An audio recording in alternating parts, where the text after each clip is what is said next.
Hello to all. Today I am not going to talk about gender sensitization. I am going to talk about sensitization for all. क्या हमारे देश में लड़के और लड़कियां बराबर हैं? हाँ, बिल्कुल बराबर हैं। केवल और केवल पॉलिसीज में, कॉन्स्टिट्यूशन में और स्लोगन्स में। क्या रियलिटी में बराबर हैं? मुझे नहीं लगता है, क्योंकि जब आप किसी एक गांव में जाते हो, तो वहां पे जब चीजें आप देखते हो, तो आपको रियलिटी पता चलती है कि भाई आज भी ऐसा नहीं है। मैं इस टॉपिक की शुरुआत करता हूं अभी रिसेंट से एक जुड़े मामले से। अभी हाल ही में एक लड़की के द्वारा महाराष्ट्र में एक लड़के को धक्का दे दिया गया पहाड़ से, और वो लड़का मर गया। उसके बाद में सोशल मीडिया पे एक ही वीडियो सरफेस कर रही थी, और वो वीडियो बनाया गया था लड़कों के द्वारा भी और लड़कियों के द्वारा। लड़कों के द्वारा वीडियो बनाया जा रहा था, मैं तो शादी नहीं करूंगा। कुछ लड़कों के द्वारा वीडियो बनाया जा रहा था कि मैं तो शादी करने के बाद में पहाड़ों पर जाऊंगा ही नहीं बीबी के साथ में। और कुछ लोगों के द्वारा वीडियो बनाया जा रहा था कि मैं तो शादी से पहले ही पहाड़ों पर घूम के आ गया, तो मैं शादी के बाद पहाड़ों पर जाने का काम ही नहीं है, ताकि मेरी बीवी मुझे धक्का नहीं देगी। लड़कियों के द्वारा वीडियो बनाया जा रहा था कि भाई मैं अपने पति को क्यों मारूंगी। धुरंधर का एक डायलॉग नहीं है कि मारने में वो मजा कहाँ है जो जिंदा रख के तड़फाने में है। ऐसी ऐसी वीडियोज इंटरनेट पे सरफेस कर रही थी। मेरा सवाल सिर्फ एक है कि भाई, शायद अगर आपके बगल में या आपके भाई के साथ में अगर ऐसा हो जाता और बगल वाला सेम वीडियो बनाता, तो शायद आप उससे रिश्ता भी खत्म कर देते, और आपको बिल्कुल पसंद नहीं आता। लेकिन सिर्फ आप व्यूज के लिए और लाइक्स के लिए ऐसे वीडियो बना रहे हो, तो शायद आपको शर्म करनी चाहिए। आगे जीवन में जब आप आगे बढ़ोगे और आपका बेटा बड़ा होगा, और शायद अगर वही वीडियो आपका बेटा देखे कि पापा, अगर किसी दिन बोले कि पापा मैं अपनी वाइफ के साथ में पहाड़ों पे नहीं जाऊंगा घूमने, और जब आप उससे पूछें कि भाई क्यों नहीं जाओगे, तो शायद आपका बेटा बोले कि आपने ही तो अपने वीडियो में बना बता रखा है कि पहाड़ों पे नहीं जाऊंगा तक क्योंकि बीवी धक्का दे सकती है। तो उस दिन आपको एहसास होगा कि आपने समाज को और अपने बच्चों को दिया क्या है। तो हम बात कर रहे हैं क्या कुछ मामलों से, 1 मामले, 2 मामले, 10 मामले, 15 मामले। मैं किसी का सपोर्ट नहीं कर रहा हूँ। मेरे कहने का मतलब सिर्फ इतना है कि जो गलत कर रहा है, वो चाहे लड़का है, लड़की है, उसको कानूनी रूप से सज़ा मिलनी चाहिए। जो दोषी है, उसको सज़ा मिलनी चाहिए। लेकिन कुछ मामलों को लेके पूरी एक कम्युनिटी को हम गलत नहीं, पूरी एक कम्युनिटी को हम गलत नहीं बोल सकते हैं कुछ मामलों को लेके। जैसे कि कुछ लड़कियों के द्वारा, कुछ औरतों के द्वारा अगर अपने पतियों को, जिनसे शादी होने वाली है, उनको मार दिया जा रहा है, तो हम पूरी कम्युनिटी को दोषी नहीं ठहरा सकते हैं। अगर हम डाटा की बात करें, तो पूरे भारत में हर 30 मिनट में एक दहेज हत्या का मामला दर्ज होता है। हर दिन 16 महिलाएं दहेज हत्या की भेंट चढ़ जाती हैं। पूरे देश में 2018 में 7,000 से ज्यादा मामले दहेज हत्या के दर्ज हुए। 2019 में भी 7,000 से मामले ज्यादा दर्ज हुए। 2020 में 6900 मामले दर्ज हुए। 2024 में लगभग लगभग अप्रोक्सीमेटली 5600 या 5900 मामले दर्ज हुए, और 2025 में भी 5600 प्लस मामले दर्ज हुए। रेप केसेस की बात करें, तो 2024 में भारत में 29,000 से ज्यादा रेप केसेस के मामले दर्ज हुए, जिसमें उत्तर प्रदेश में सबसे ज्यादा 2038 और बिहार में 1078 के करीब में रेप केस मामले दर्ज हुए। और ये नेशनल क्राइम रिकॉर्ड ब्यूरो का डाटा है। तो क्या जब इतने मामले दर्ज हो रहे हैं, अभी हाल की एक घटना बता रहा हूँ, राजस्थान के श्री गंगानगर की एक 13 साल की लड़की का 30 लोगों के द्वारा 4 अलग-अलग होटल में 5 दिनों तक रेप किया गया। तो क्या पुरुष समाज इस चीज़ को एक्सेप्ट कर लेगा कि पूरे पुरुष समाज को रेपिस्ट बोल दिया जाए? या अगर लेडीज़ यही वीडियो बनाने लगें, अगर हर एक लड़की वीडियो बनाने लगे इंटरनेट पे कि वाओ! मैं तो ज़िंदा बच गई क्योंकि मेरे पति ने मेरा रेप नहीं किया। वाओ! मैं तो बच गई क्योंकि मेरे पति का एक्स्ट्रा मैरिटल अफेयर नहीं है। वाओ! मैं बच गई, क्यों बच गई? क्योंकि मेरे पति ने दहेज की वजह से मुझे जान से नहीं मार दिया। तो किसी एक कम्युनिटी को कुछ बेसिस पे, कुछ भारत की टोटल जनसंख्या 146 करोड़ है, जिसमें से 75 करोड़ पुरुष और 71 करोड़ लगभग महिलाएं हैं। तो क्या 75 करोड़ में से अगर हम डाटा देखें लेडीज का, अगर गर्ल्स का देखा जाए, तो वो डाटा जो आता है, अगर हम उसको परसेंटेज में निकालेंगे, तो लगभग लगभग 0.00853 आ रहा है रेप और दहेज हत्या से जुड़ा हुआ मामला। तो क्या हम पूरे पुरुष कम्युनिटी 75 करोड़ को, क्या हम ये मान सकते हैं कि पूरी 75 करोड़ जो पुरुष कम्युनिटी है वो पूरी ऐसी है? बिल्कुल नहीं। वैसे ही ऐसे मामले दर्ज हो रहे हैं, ऐसे केसेज आ रहे हैं, तो हम पूरी कम्युनिटी को नहीं बोल सकते हैं। हमको ये देखना होगा कि रियलिटी क्या है। बार-बार पता नहीं क्यों कैमरा बंद हो जा रहा है, इसको क्लिक करना पड़ रहा है, फिर से ये स्टार्ट हो रहा है। तो ये हो गया।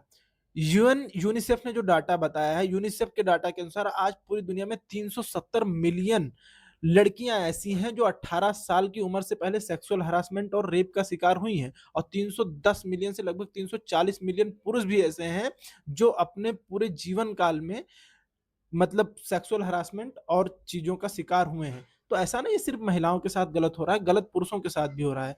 लेकिन समाज में एक स्लोगन चलता है कि क्या लड़कियां लड़कों से कम हैं?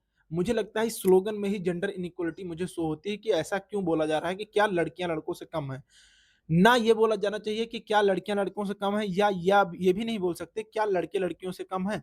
हमको बोलना चाहिए सिंपल सी, अगर हमको किसी से सवाल करना है कि क्या लड़के और लड़कियां आपस में बराबर नहीं है, ये हम जो बोल रहे हैं ये कहीं न कहीं, क्योंकि हमारे कहीं न कहीं बैक ऑफ द माइंड ये चल रहा होता है कि लड़कियाँ लड़कों से कम हैं, तभी तो हम ऐसा सवाल पूछ रहे हैं कि क्या लड़कियाँ लड़कों से कम हैं? तो हमको ये सवाल पूछना बंद कर देना चाहिए।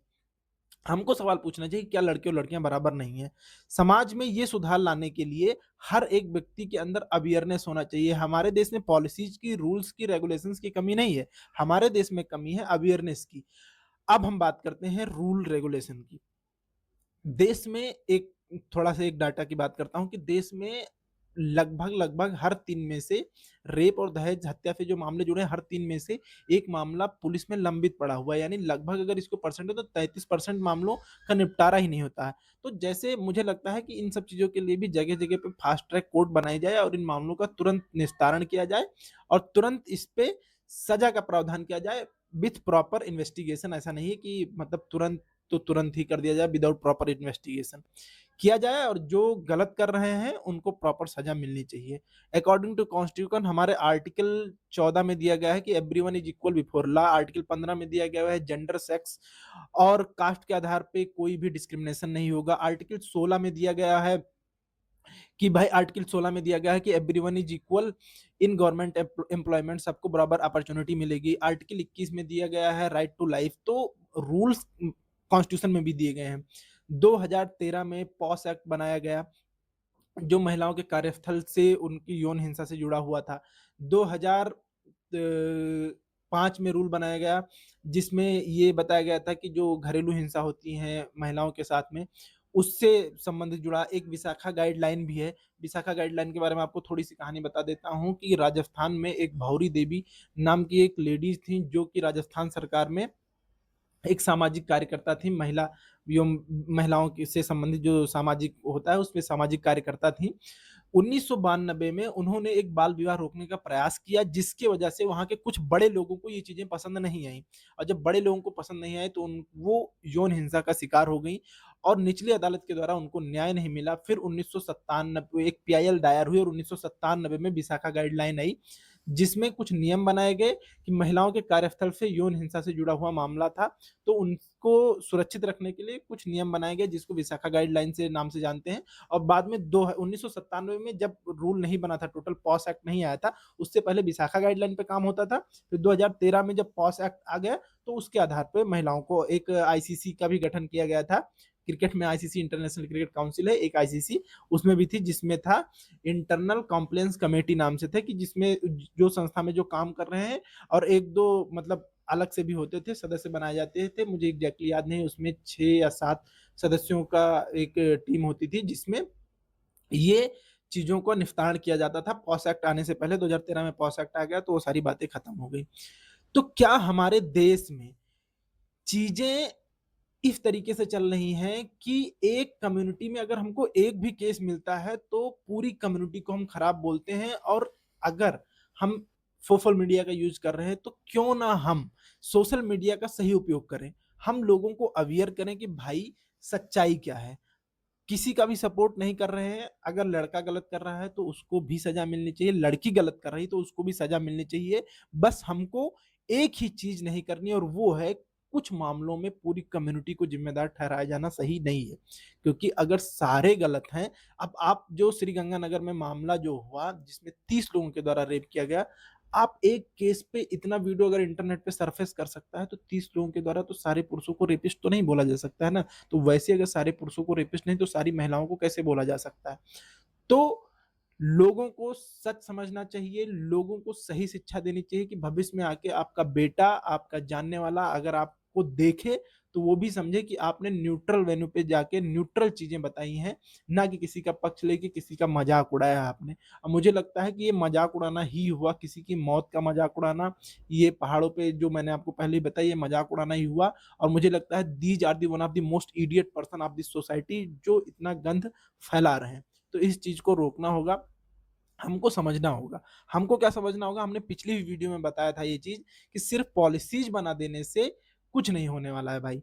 पॉलिसीज़ बना देने से आप क्या कर सकते हो? पॉलिसीज़ किताबों में दब के मर जाएँगी। पॉलिसीज़ बनानी है, रूल बनाने हैं, रेगुलेशंस बनाने हैं, तो उनके लिए हमको एक काम जो सबसे ज़्यादा ज़रूरी है कि हमको उससे संबंधित जो अवेयरनेस है वो फैलानी होगी। वो सारी चीज़ें, वो रूल्स गाँव में पता चले। 30 लोगों के द्वारा अगर रेप किया गया है, आप जाके अगर पूछ लोगे उन 30 लोगों में, इतने जाहिल लोगों से, तो उनको ये भी नहीं पता होगा कि पोस एक्ट है क्या? तो फॉर एग्ज़ाम्पल मैंने आपको बताया कि पोस एक्ट क्या है, उनको नहीं पता होगा। तब अगर मुझे यही नहीं पता होगा कि भाई ये जो मैं अपराध करने जा रहा हूँ इसकी सज़ा क्या है, तो मैं अपराध करने से डरूँगा ही क्यों? तो जब किसी को अपराध की सज़ा ही नहीं पता है, तो हमको रूल बनाने से फ़ायदा क्या हुआ? तो हमको ये कोशिश करनी है कि हम रूल रेगुलेशन जो पॉलिसीज़ बना रहे हैं, तो उसके आधार पे ये चीज़ ये करनी है कि गाँव के लोग, शहर के लोग, हर एक व्यक्ति उस चीज़ से अवेयर हो कि भाई ये अगर क्राइम करेंगे तो इसकी सज़ा क्या है? तो लोग जब तक जानेंगे नहीं, तब तक मानेंगे नहीं। तो रूल और रेगुलेशन को जानना भी बहुत ज़रूरी है, क्योंकि हमने आपको बताया है कि जब तक जानेंगे नहीं, तब तक मानेंगे नहीं। और हमको अपने बच्चों को इस चीज़ को लेके बिल्कुल अवेयर करना होगा कि भाई हम लड़कियों और लड़कों और सारी चीज़ों के बारे में उनको इतना अच्छे से कि वो जब बड़े हों तो दूसरे लोगों को बता सके कि हमको क्या नहीं करना है, जिससे हमारी बहन और बेटियां भी सुरक्षित होंगी और हमारा समाज भी एक बेहतर कदम बढ़ाएगा एक अच्छे समाज की तरफ में। तो इस तरीके से ये वीडियो इतना ही। तो मेरे कहने का सिर्फ इतना मतलब है कि भाई हम समाज को अवेयर करने की, समाज को बेहतर दिशा में ले जाने की ज़िम्मेदारी हमको खुद भी उठानी होगी इस चीज़ को।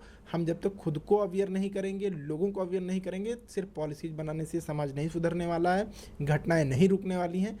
तो हम अगर मेहनत करेंगे, हमारी जनसंख्या 146 करोड़ है, अगर हर एक आदमी इस चीज़ को थोड़ा-थोड़ा सोचेगा, तो शायद हमारा समाज बहुत बेहतर दिशा में जा सकता है। तो इस वीडियो में इतना ही। किसी नेक्स्ट सेशन में हम मिलेंगे किसी ऐसी इन्फॉर्मेटिव वीडियो के साथ। तब तक के लिए टाटा, बाय बाय।